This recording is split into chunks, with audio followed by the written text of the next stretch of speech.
Assalamualaikum dan salam sejahtera. Saya Nazri Kaha.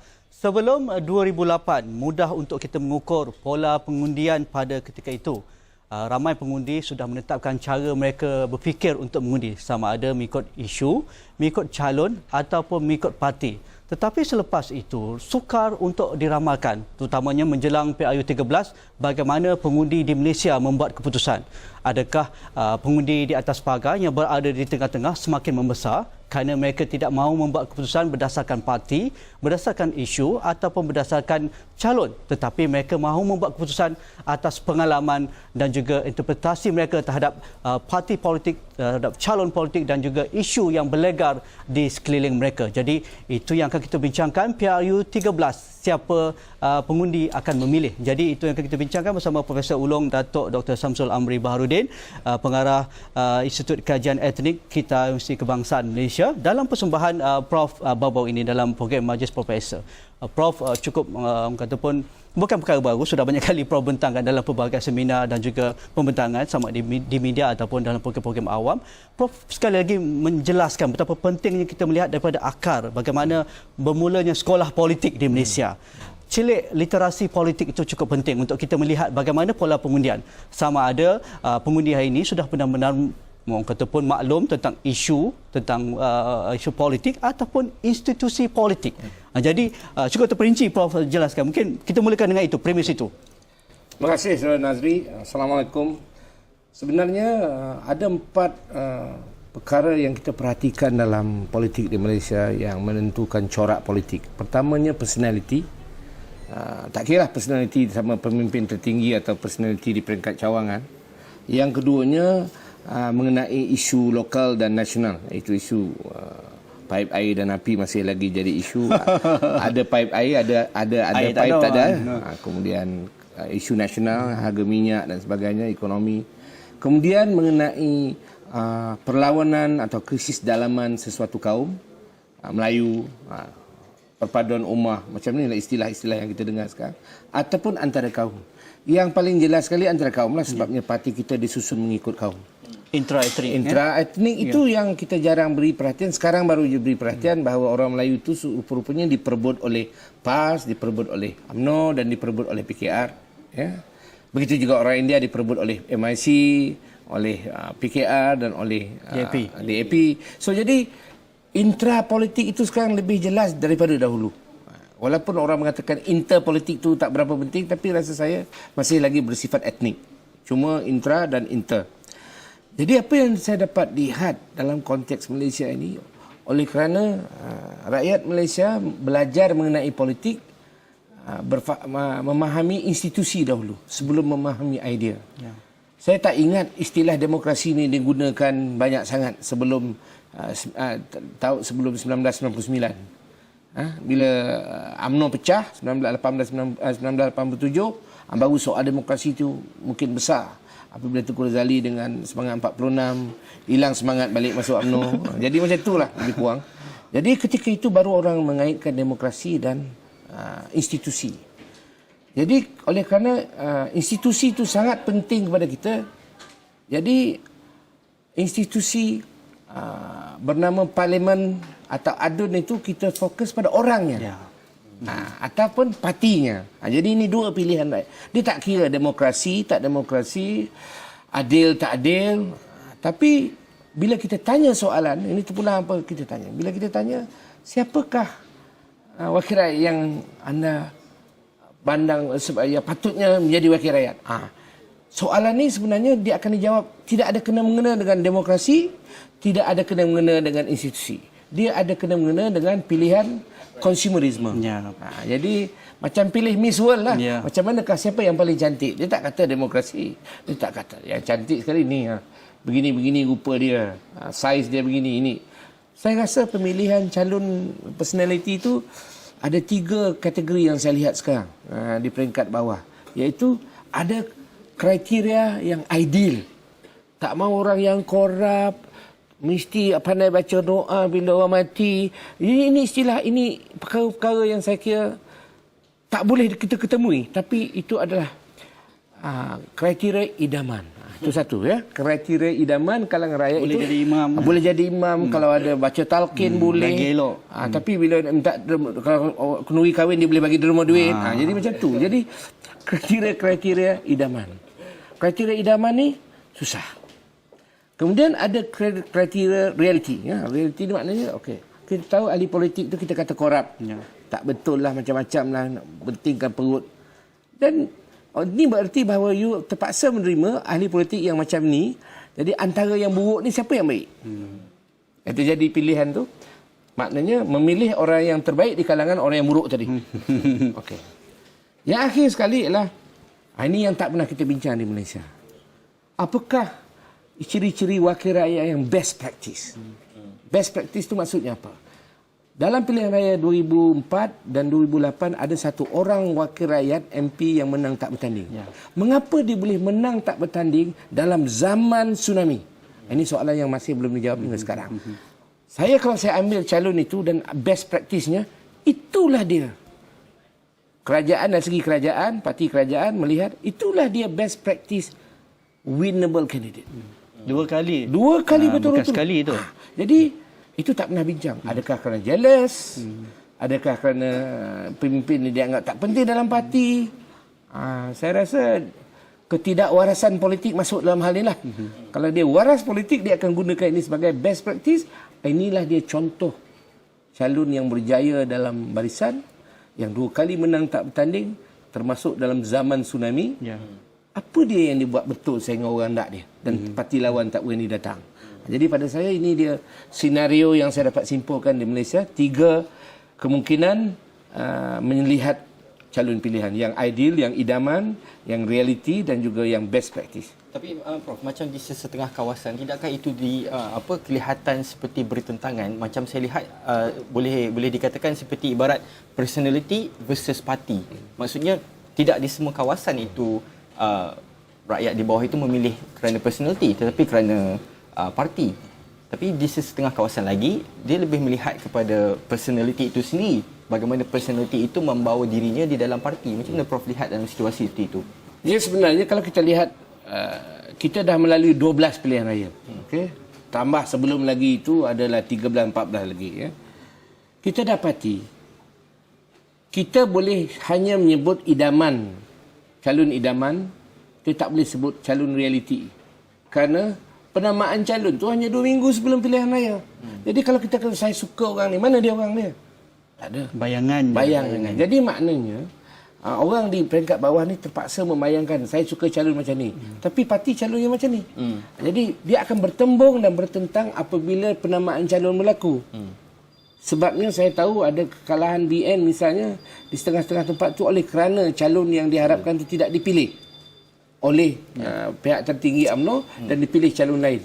Jadi penyokong UMNO sendirilah yang membawakan kekalahan kepada parti. Tapi ini berbeza dengan dulu kan Prof. Kalau zaman dulu, kalau zaman yang saya tak ada lagi zaman dulu maksudnya kalau dengan adanya logo ataupun lambang parti itu sudah cukup memadai untuk pengundi membuat pemilihan. Tetapi ketika pasca 2008, selagi tidak munculnya calon yang untuk bertanding itu, selagi itu tidak boleh nak menentukan pilihan siapa, sukar nak meramalkan.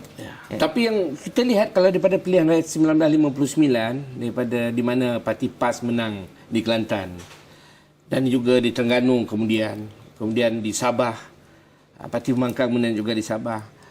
Yang jelasnya pengundi di bawah ni sangat matang. Dia boleh pilih untuk Kelantan, kalau untuk Adun kita pilih orang Kelantan, kita pilih parti PAS. Untuk parlimen kerana kita nak ada menteri macam Tengku Razali, kita suruh UMNO menang. Maknanya orang ramai Adakah itu literasi sudah bermula? Sudah bermula, sudah faham. Tapi berfaham dari segi bukan parti politik, kepentingan. Bukannya isu demokrasi bahawa Tengku Razali lebih demokratik daripada. Tidak, tak timbul soal itu. Hak asasi tak ada. Soal civil society tak ada. Yang pentingnya siapa nak wakil orang Kelantan di sana. Jadi ini yang menarik pada saya. Okey, dalam persembahan Prof juga, Prof sekali lagi mengungkapkan PRU13 adalah Battle of Gladiators. Anwar lawan Najib, Najib lawan Anwar. Apa pemikirannya, inilah realiti di bawah sana, pengikutnya, cara pemikirannya, diaspora, opposition, global dan sebagainya, itu sudah diungkapkan Prof dalam pembentangan baru-baru ini. Jadi nak minta penjelasan lagi, kita rehat sebentar, jumpa lagi selepas ini.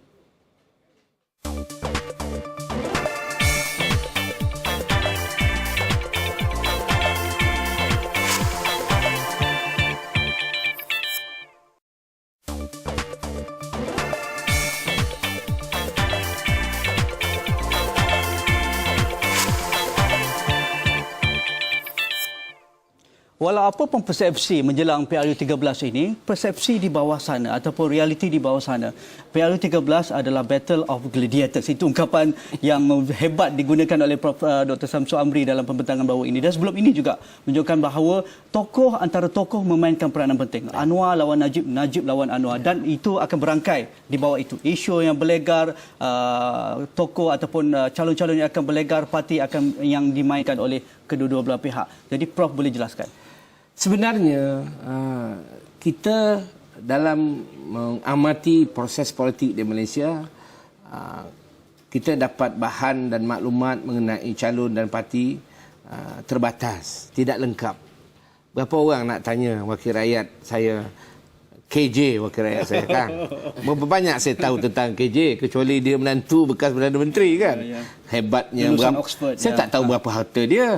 Kalau saya tahu mungkin saya tak undi dia. Tapi oleh kerana dia murah hati, mungkin saya terus undi dia kan. Macam itulah kononnya kan. Jadi saya terpaksa, cukup terbatas, ya? Saya terpaksa melihat beliau dari segi berasaskan persepsi, bukannya berasaskan ilmu pengetahuan yang mendalam mengenai KJ. Bukan. Apatah lagi kalau orang macam saya pun tak mampu nak mencari data, nak tanya CIA ke mana ke kan mengenai dia, bayangkan makcik saya tu yang nak mengundi dia juga ataupun mengundi lain. Jadi umumnya rakyat Malaysia ini atau di mana-mana dalam dunia pun banyak bergantung kepada persepsi. Jadi persepsi itu mesti ada orang tengah dia yang memberikan input yang boleh membina persepsi itu. Gatekeeper dalam bahasa Inggeris dia. Sama ada media massa, orang seperti saudara yang menulis dalam surat khabar, majalah wanita. Itu sebabnya sekarang saya tengah tengok majalah wanita ni, majalah-majalah bersifat wanita dan fashion ni, ada tak parti politik ambil bahagian? Saya kecewa. Rugi. Majalah wanita ni dia lepas tangan tu. Pengundi Malaysia ramai perempuan. Jadi dia tak peduli langsung. Itu saya perhatikan. Dalam perbincangan politik di Malaysia, pengundi perempuan ni tak ada satu fokus pun mengenai analisis mengenai pengundi perempuan. Merdeka Center ke, tak Merdeka Center ke, tak ada wanita. Jadi pada saya, ini satu kesilapan. Datang ke UKM, 60% perempuan semua. Macam mana saya nak buat student saya? Itu UKM saja. Itu belum lagi mesti lain kan. Jadi maksudnya apa? The power of the women voters, we never recognize obviously. Yes. And as an analysis, we have no content. Tak ada isi. Kita tak ada boleh cakap mengenai pengundi wanita di Malaysia. Saya sungguh kecewa dari segitu. Ya? Jadi pada saya yang penting sekarang ini ialah kita terpaksa bergantung pada persepsi lah. Ya. Jadi kalau persepsi maknanya dia akan pilih. Jadi misalnya baru-baru ni kita dengar satu kes Bank Islam, Saudara Azrul telah disuspend oleh Bank Islam. Automatik yang dituduh ialah Perdana Menteri. Di bawah-bawah ni bila saya dengar di kedai-kedai, ini Najib lah punya kerja. Jadi itu sebabnya daripada situ saya timbul Battle of Gladiators itu. Kerana semuanya bila ada diskurs atau wacana mengenai politik di Malaysia ni, dia dua je perkataan yang pakai, Najib Anwar, Najib Anwar. Semuanya pusat rujukannya. Pusat rujukan dan semuanya dianggap mencetuskan segala hal dalam negara ini. Jadi itu sebabnya saya gunakan istilah Battle of the Gladiators. Sebab apa? Mereka memegang tampuk pemikiran dan pembentukan perception. Dalam perbincangan itu juga, dalam wacana itu juga, Prof mengungkapkan dalam hal-hal domestik, pertempungan antara good government dengan bad governance. Itu boleh Prof jelaskan? Sebenarnya begini, bila Barisan Nasional berkempen, dia berkempen tentang good government. Itu pemerintahan yang baik, berencana dengan GTP, dengan ekonomi model baru dan sebagainya, yang ada sasaran, ada outcome, kemudian ada pemberian BRIM, ada satu Malaysia klinik, satu Malaysia restoran ke, satu Malaysia email, ada, semua ada. Ini yang saya katakan good government that is caring. Image yang nak ditonjolkan oleh barisan is a caring government. Tapi pengkritik kerajaan ni tak kata bad government. Government is good. Tapi dia tak cakap. Dia kata bad governance. Governance maknanya pengendalian pengurusan tu tak bagus. Kerana apa? Ada corruption, ada pilih kasih, kemudian tak sampai, tak cukup. So, jadi ini dia perdebatan saya dapat simpulkan di Malaysia sekarang ialah antara I am running a caring government. Opposition kata but the management is not good. Jadi macam itulah debate-nya, iaitu you kata you kerajaan menguruskan melaksanakan satu kerajaan yang memerintah dengan penuh prihatin, tapi dalam keprihatinan itu yang jelas ialah cara yang mengurus tu tak bagus. Macam mana bocor banyak sangat. Jadi ini debate dia. Adakah ini benar-benar mampu menarik perhatian pengundi? Kerana kita tahu kumpulan di tengah itu semakin membesar dan kelompok middle class ni mahu mereka bersama dalam pembinaan negara bangsa. Dan itu yang mereka bicarakan tentang good government dan juga bad governance. Pada saya yang pentingnya bukan soal itu sangat. Soalnya dia ada tahap-tahap dalam proses ke arah pilihan raya. Sekarang ni ialah tahapnya apa yang saya katakan gutter politics. Segala yang kotor dia akan keluar. Siapa punya kes 18 bulan lalu akan keluar dalam internet, dalam surat khabar, kemudian SMS. Dan saya juga diberi tahu oleh pendidik-pendidik saya di lapangan bahawa di sekolah-sekolah pun anak murid berbincang soal ini. Kerana bapaknya cikgu atau maknya cikgu, entah apa dia cerita pada anak-anak dia, dua-dua kisah ni sampai. Kisah akan kalah dan yang akan menang. Jadi ini pada saya bermulanya psych war itu. Good governance, bad governance itu adalah dia punya storyline. Storyline pembangkang ini, kerajaan ini. Tapi bila diartikulasikan, disampaikan dekat bawah tu dia cerita dia senang je. Kita akan ganti ni dapat kerajaan baru. Ini cara dia bercakap. Okey, Prof. Kita nak sambung lagi menarik tentang ini, tentang kata pun dalam perbincangan Prof juga mengangkat opposition global diaspora. Saya rasa ini satu orang kata pun pemikiran ataupun artikulasi yang berbeza. Bagaimana Prof melihat the real politik di bawah sana. Kita nak jelaskan perkara itu, kita rehat sebentar, jumpa lagi selepas ini.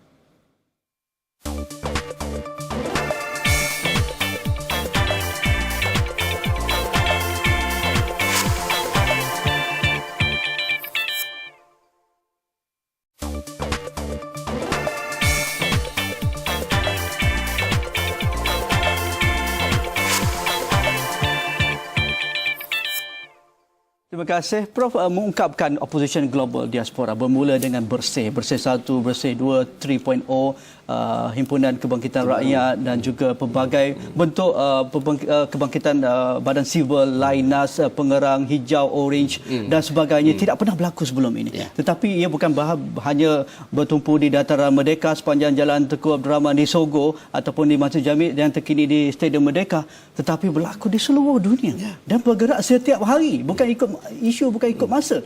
Prof. Sebenarnya usaha ataupun social movement lah, saya anggap ini satu gerakan sosial dan politik yang berlaku semenjak 1998. Apabila saudara Anwar Ibrahim dilucutkan jawatannya daripada Timbalan Perdana Menteri, kemudian dituduh dan dibawa ke mahkamah, kemudian saya dramatik dengan gambar dengan mata hitam sebelah, ini semua menjadi berita dunia. Bukan kerana dianya seorang yang memang terkenal di dunia kerana sebagai Timbalan Perdana Menteri, tetapi nilai news atau nilai berita itu sangat tinggi. Sensasinya mengenai Malaysia. Jadi saya kira gerakan reformasi itu telah dilancarkan dengan ada ISA di sini dan sebagainya, emergency orders masih lagi ada, emergency ordinance. Jadi mereka terpaksa mencari ruang di luar Malaysia.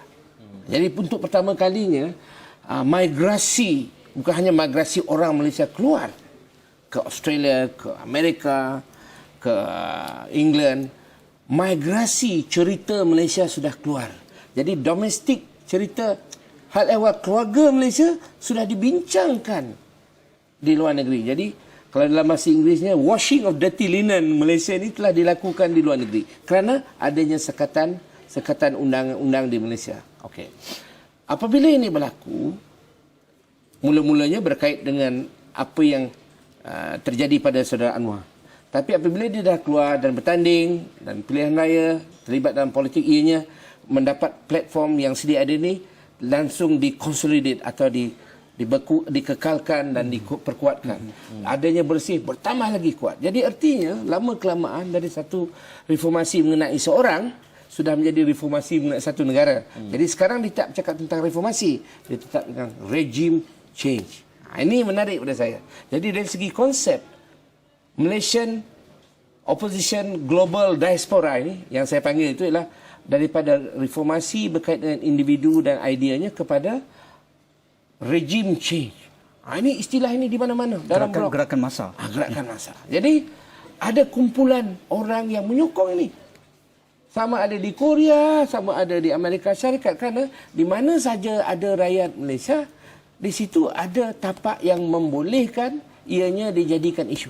Prof, melihat situasi ini, bagaimana pula kita nak kaitkan antara peranan NGO itu sendiri dan juga peranan pelajar? Kerana kebanyakan mereka yang berada di luar negara ini adalah antara golongan-golongan muda. Mungkinkah itu artikulasi di sebelah sini, di sebelah pihak kerajaan, Barisan Nasional gagal menjawab secara tuntas dengan data, dengan nombor, dengan segala penyelidikannya untuk menangkis tomahan ataupun persepsi yang dilontarkan gerakan-gerakan regime change ini? Dia ada dua proses yang berlaku serentak.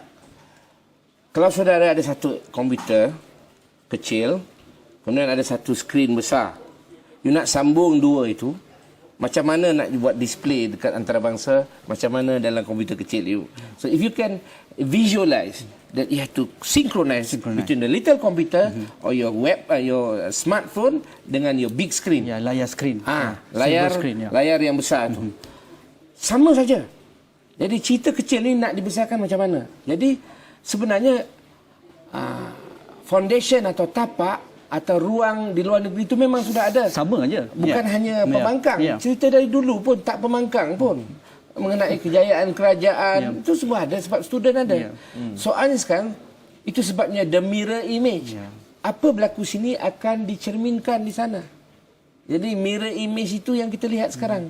Itu proses yang kedua itu. Sukar ke nak menangkis ataupun nak orang kata pun bersama dalam gerakan ini di sebelah sini ataupun di sebelah sana? Soalnya sekarang kalau tak boleh dijawab di domestik ni, macam mana nak jawab di luar negeri? Sebab apa? Yang di luar negeri je akan balik. Prof ada bawa cerita pasal menjawab isu minyak sawit. Ya. Contohnya. Ya. Cerita sikit, Prof. Saya katakan, bila kita ada masalah menguraikan pada dunia bahawa minyak kelapa sawit itu dituduh dalam proses menanam tu kita menghancurkan banyak hutan, tanah dan sebagainya. Orang hutan pun tak ada rumah. Jadi keluar. Jadi ada satu kumpulan NGO yang akan membawa ini dan menjadi isu ini besar-besaran. Dia ada wang. Yang penting sekarang ni international funding. Itu sebab saya katakan diaspora itu. Jadi ada jawabnya ialah dia salah satu komplain tu ialah dengan ni terhapuslah orang hutan daripada negara kita nanti akan membunuh kerana hutan dah tak ada lagi kan. Orang hutan pun tak ada. Jadi dijawab oleh seorang amat Allah ni, dia pergi ke museum, pergi ke zoo di Melbourne, dia tengok orang hutan ada dalam musim sejuk menggigil orang hutan. Jadi dia kata itulah kerajaan Australia ni mengata dia ada orang hutan pun tak boleh layan, kata dia. Saya kata itu bukan jawapannya. Saluran itu tak kena dan juga cara itu tak kena. Jadi yang perlu jawab ialah kempen ini dilaksanakan oleh penyokong soya bean yang berlawan sekarang dengan palm oil. Itu yang kita kena uraikan. Jadi ini tak diuraikan. Yang diuraikan tentang orang hutan yang kedinginan di Melbourne. Saya rasa kita perlu panggil Prof sekali lagi. Fikirkan apakah itu orang hutan, apakah itu cara kita menjawab segala tomahan ataupun persepsi yang negatif dan juga positif di luar sana dengan bentuk yang lebih articulate atau klasik sifatnya, lebih berbentuk data dan bukan mudah untuk mencari data kerana seperti mana Prof katakan tadi, kalau satu orang tu terkenal A je lah, B tak ada, C tak ada dan sebagainya. Terima kasih kepada Prof. beliau. Okay, Terima kasih kepada Hans atas masa yang diberikan. InsyaAllah kita jumpa lagi dalam edisi yang lain pula. Assalamualaikum.